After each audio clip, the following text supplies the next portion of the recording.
Hello friends, आज के video में डिस्कस करने जा रही हूँ जॉन कीट्स के द्वारा लिखी गई poem on first looking into Chapman's Homer को।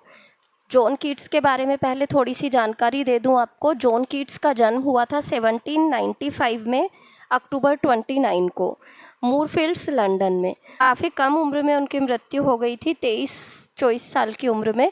और ट्यूबरक्यूलोसिस, टीबी की बीमारी के वो मरीज़ थे और इसी बीमारी के कारण उनकी मृत्यु हो गई।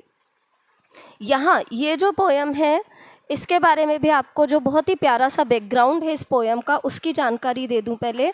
जॉन कीट्स जो थे वो ग्रीक लिटरेचर की तरफ बहुत ज़्यादा आकर्षित थे, और क्योंकि बीमार रहते थे, सिक रूम से बाहर भी बहुत कम निकला करते थे, तो उनके मन में एक अफसोस सा था कि वो ग्रीक लिटरेचर नहीं पढ़ पा रहे हैं। होमर जो कि यूनानी राइटर हैं काफ़ी फेमस, उनको नहीं पढ़ पा रहे हैं। तो इसी दुख को वो मन में लिए बैठे थे कि एक दिन उनके मित्र चार्ल्स क्लाउडन क्लार्क ने उन्हें जॉर्ज चैपमैन के द्वारा जो ट्रांसलेशन था ग्रीक लिटरेचर का, वो ला करके दिया। अभी कुछ एक चीज़ें ध्यान रखेगा। एक तो उन्हें ला करके किसने दिया था ये सारा का सारा ट्रांसलेशन, तो उनके मित्र थे चार्ल्स क्लाउडन क्लार्क, उन्होंने ला करके दिया था। जॉर्ज चैपमैन 16th सेंचुरी के एलिजाबेथन एज के राइटर रहे हैं, और इन्होंने ट्रांसलेट किया था ग्रीक लिटरेचर को और होमर को। और जब इसे पढ़ा, इस ट्रांसलेशन को, तो जॉन कीट्स इतने ज़्यादा प्रभावित हुए थे कि ये अपनी उस खुशी को प्रकट करते हुए सोनेट को लिखा था on first looking into Chapman's Homer. अब इस सोनेट के अंदर जहाँ वो अपनी उस खुशी को प्रकट कर रहे हैं, साथ ही साथ में ध्यान दीजिएगा कि सोनेट के अंदर बहुत ही प्यारे मेटाफोर्स का प्रयोग किया है उन्होंने। जैसे कि सोनेट की स्टार्टिंग में जब वो बोलते हैं मच हैव आई ट्रेवल्ड, तो आर्ट और लिटरेचर का क्षेत्र है, उस क्षेत्र में मैंने बड़ी यात्राएं की है। रियल्म्स ऑफ गोल्ड जो है आर्ट और लिटरेचर के समृद्ध क्षेत्र को बताता है। यानी कि मेटाफोरिकली उन्होंने शब्दों का यूज़ किया है। जब वो कहते हैं बहुत सारी यात्राएं की है मैंने, स्वर्ण के संसार में यात्राएं की है मैंने, तो उनका मतलब ये नहीं है कि कहीं पर सोना था वहाँ मैं गया था, बल्कि उनका जो मतलब है वो ये है कि लिटरेचर रूपी जो स्वर्ण है उसको मैंने बहुत ज़्यादा पढ़ा है, जाना है। फिर भी वो कहते हैं कि मेरे मन में एक अफसोस था कि मैं लिटरेचर ग्रीक वाला नहीं पढ़ पा रहा हूँ। क्यों नहीं पढ़ पा रहे थे? क्योंकि भाषा की समस्या थी, उन्हें यूनानी भाषा नहीं आती थी।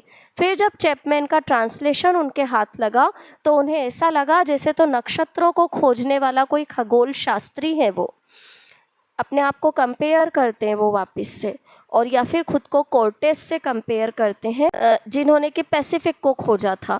इस तरीके से वो अपनी पूरी की पूरी कंपैरिजन के साथ इस सोनेट को प्रस्तुत कर रहे हैं। सोनेट बहुत ही प्यारा है और बहुत ही एक्सप्रेसिव सोनेट है। True feelings of Keats are expressed in this sonnet. देखिएगा तो सोनेट को, मच हैव आई ट्रेवल्ड, बड़ी यात्राएं की है मैंने, इन द रियल्म्स ऑफ गोल्ड, कहाँ की है? स्वर्ण के संसार में। स्वर्ण के संसार में मैंने बड़ी यात्राएं की है। एंड मेनी गुडली स्टेट्स, और बहुत से समृद्ध राज्यों को, गुडली स्टेट्स, एंड किंगडम्स, और साम्राज्यों को, सीन, देखा है। राउंड, अब यहाँ पर कौन से राज्य समृद्ध राज्य और साम्राज्य से है? लिटरेचर के समृद्ध राज्य और साम्राज्य, और इन्हीं में मैं काफ़ी घूमा हूँ, काफ़ी पढ़ा लिखा है मैंने। Round many western islands have I been, अब यहाँ वेस्टर्न आइलैंड्स से भी मतलब ये नहीं है कि वेस्ट के द्वीप, बल्कि वेस्ट के भी बहुत से कवियों को मैंने पढ़ा है, जाना है। राउंड मेनी वेस्टर्न आइलैंड्स, बहुत से वेस्ट के आइलैंड्स पर। हैव आई बीन, मैं गया हूँ। हैव आई बीन, विच, जहाँ पर कि, bards in fealty to Apollo hold, जहाँ पर कि कवि, वेस्ट के वो कवियों या वेस्ट के उस लिटरेचर को मैंने पढ़ा है जिस लिटरेचर के कवि या लेखक, बार्ड्स यानी कवि, लेखक, इन फील्टी, फील्टी यानी वफादारी, अपनी वफादारी प्रदर्शित करते हैं टू अपोलो होल्ड, होल्ड यानी प्रदर्शित करना, प्रकट करना। अपोलो गॉड ऑफ पोइट्री को रिप्रेजेंट कर रहे हैं यहाँ पर, अपोलो गॉड ऑफ पोइट्री के लिए है, जहाँ पर कि कवि अपनी वफादारी किसके प्रति प्रकट करते हैं? अपोलो के प्रति या गॉड ऑफ पोइट्री के प्रति। ऑफ्ट, अक्सर कर, ऑफ वन वाइड एक्सपेंस, एक विस्तृत क्षेत्र में, वन एक, वाइड एक्सपेंस, ऑफ्ट यानी ऑफन अक्सर कर, oft of one wide expense अक्सर कर एक विस्तृत साम्राज्य के बारे में, हेड आई बीन टोल्ड मुझे बताया गया, कौन सा विस्तृत साम्राज्य, ग्रीक लिटरेचर का, वापस से वही कि एक विस्तृत दुनिया या क्षेत्र नहीं, जगह से नहीं है, लिटरेचर की दुनिया से है। Oft of one wide expense अक्सर कर एक विस्तृत क्षेत्र के बारे में, हेड आई बीन टोल्ड मुझे बताया गया, दैट डीप ब्रॉड होमर जहाँ पर कि गहरी भवों वाला, गहरी भवें या जिसका मस्तक चौड़ा होता है, बोला जाता है वो sign of an intelligent person के तौर पर माना जाता है इसे। तो बोल रहा है जहाँ पर कि डीप ब्रॉड यानी कि इंटेलिजेंट, होमर शासन करता था यानी कि ग्रीक लिटरेचर, ग्रीक लिटरेचर का वो क्षेत्र जहाँ पर कि होमर सबसे महान लेखकों के तौर पर जाना जाता है। रूल्ड शासन किया करता था, एज हिज डिमेस ने अपने साम्राज्य के तौर पर, वो है ग्रीक लिटरेचर का साम्राज्य। Yet did I never breathe पर मैंने कभी सांसें नहीं ली, yet did I never breathe नहीं ली मैंने सांसें, इट्स अ प्योर सीरीन इसकी शुद्ध हवा में, it's a pure serene, pure यानी शुद्ध, सीरीन यानी हवा, महक, परंतु फिर भी इस लिटरेचर की शुद्ध हवा में मैं सांसें नहीं ले पाया, क्यों, because of the problem of language, he did not know the Greek language, so he was not able to enjoy this literature. Till I heard तब तक नहीं ले पाया मैं इस लिटरेचर में सांसें या इस लिटरेचर का आनंद, जब तक कि आई हर्ड मैंने सुना नहीं, किसे, चैपमैन को, जॉर्ज चैपमैन को रेफर करते हुए बोलते हैं speak out loud and bold, जब तक कि मैंने चैपमैन को नहीं सुना बड़े ही साहस के अंदाज में बोलते हुए, यानी कि खुल कर के जब इस लिटरेचर को ट्रांसलेट किया जॉर्ज चैपमैन ने, तब तक मैंने इस लिटरेचर की प्योर हवा में सांसें तक नहीं ली, यानी कि मैं नहीं पढ़ पाया।